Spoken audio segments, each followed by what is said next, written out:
trying to go from zero to $10,000 a month in my business, and I'm doing these videos daily to help document my journey. So here's how these videos are actually going to work because I'm building my business in public.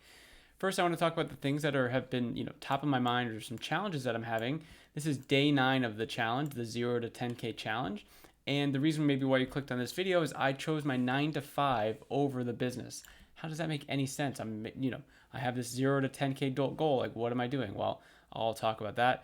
What I did in the business today, and then at the end, we're going to go through an important things tracker, things that I care about the most, the metrics inside my business that, quite honestly, I get pissed off at seeing not grow. So I'm trying to keep thinking about different ways to have that happen. So before we kind of do that, let's dive right into the issue at hand here. So I have a 9 to 5 job. Let me know down in the comments if you guys can relate to that. If you are an entrepreneur in progress, you have a 9 to 5 job. I'm also parents of a 4-year-old and a 1-year-old. There's a lot going on, but no excuses, right? I got to make this thing happen. So unfortunately, I am in my home office right now, and I should actually be in a conference on the other side of the country, for personal finance businesses. That's the business that I, have, a personal finance business. That doesn't matter. I'm not really going to talk about the specifics of that. But I made this post over on Skool. So there's a great community in Skool, for school owners. And basically I just sort of share some challenges that I'm having, kind of like this YouTube channel. And I just thought like I'd kind of just read this. And I think maybe if you have a lot of stuff going on, you could maybe find value from it. Maybe you've never had this specific situation, but at the end of the day, I'm not going to read it. At the end of the day, what happened was I had planned to go to this conference that was this week, as of recording this video, and it's been months planned in advance. However, I didn't have the necessary days to take the time off. Okay, so I was just going to plan on calling out sick. It was a Tuesday to Friday sort of thing. I was gonna just be sick, and then be miraculously recovered by next Monday and get back to work. Right, but unexpectedly, out of the blue, my manager just left the company. Okay, well, she put in her notice and she was going to leave before this conference started. And our team is only 3 people in our small department. So there was the manager, there was me, and then there was someone else. Okay. Now, all of a sudden, in the middle of nowhere, I started panicking, and I was like, oh my God, am I even going to be able to do this conference? Like, selfishly, well, I guess it's not selfishly because it's what I was going to do. Everyone around the company was like leadership and HR was like running around trying to figure out how to like save the department. And meanwhile, I'm like, I'm not gonna be able to go to this conference now, right? Because we brought in someone for a temp and to hire them, and it was like the first week that the manager was gonna be out, and it's like I found it really really tough decision, but I was like I can't go to this conference. Now in this post here, which is interesting, I've been finding it's like 50-50. So I asked people at the end, basically like, hey, how would you have handled this? Like, what happens when you have stuff pop up and it's not something that would help grow the business, but you decided to go the non-business route anyway. And it's like 50-50 in terms of like, hey, yeah, no, I would have done the same thing, or like, hey, no, you're kind of stupid. I would have just gone to the conference and dealt with it later, right? So it's really interesting. So I guess I'm gonna ask you guys, like, what would you have done?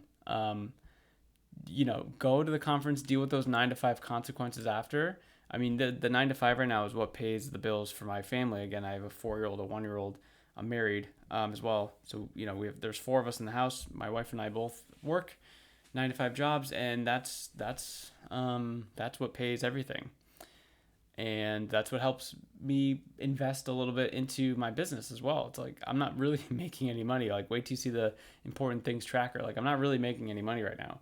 So like I need my 9 to 5 income to be able to keep the roof over our head and have us do fun things in life, but then also like be able to invest in some helpful tech and software in my company to like just give myself a little more time back. So I'm trying to do that, not in a massive way. I'm not spending like thousands of dollars, but like dozens and hundreds of dollars, a lot a month. So just trying to make that happen. So anyway, that's kind of what I made a full choice, and I take the full responsibility of my choice.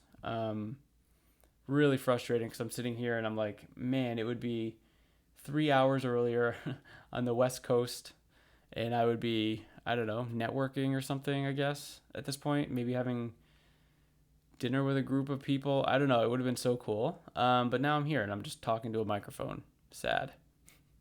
I'm not that sad. I made a choice. It's fine. But it's just very frustrating. Yeah, and in terms of costs, like, so I have to kind of eat the ticket, the price of admission sort of thing. I think they have replays, but like that's not the same, obviously. That's just like I could just watch that on YouTube at some point, right?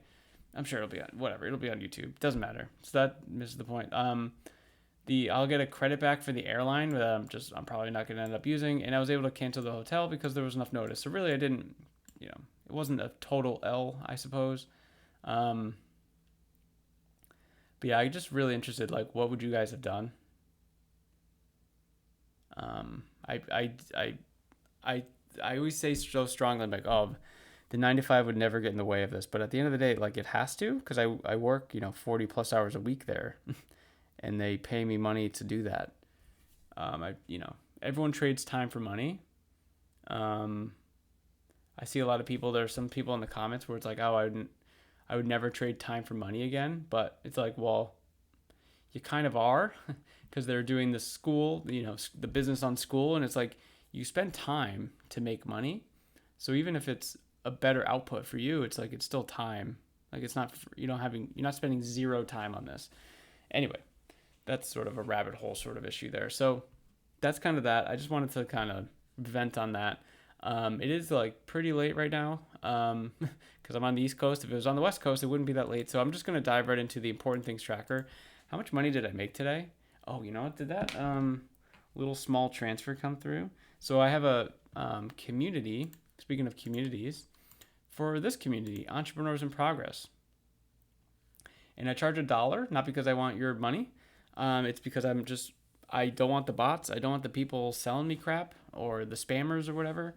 And I'm just trying to create a network of entrepreneurs. That's what this YouTube channel is about as well. Just the vibe of Entrepreneurs in Progress. Hold on, I'm just doing my Face ID here. 1 second. Let me just see if that money came in. It's going to be like $1 or something after fees. No, it still hasn't happened yet. Come on, school. Dashboard.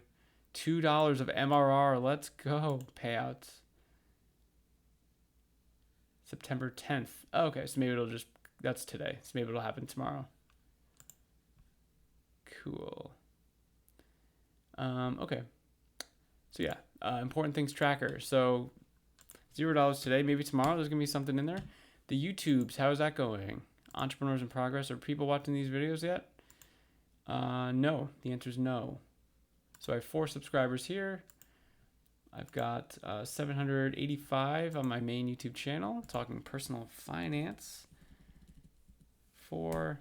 And then my communities, Entrepreneurs in Progress, is 3. Dollar Discipline University is 222. 3.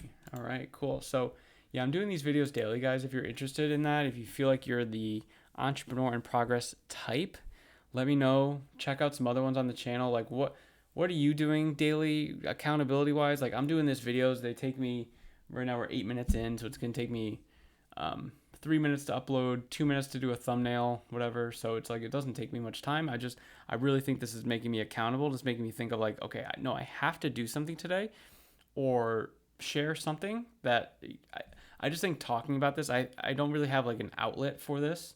So I've been using the Schoolers group. I'm using this, and I think it's just great. So if you vibe with that, let me know, and I'll see you.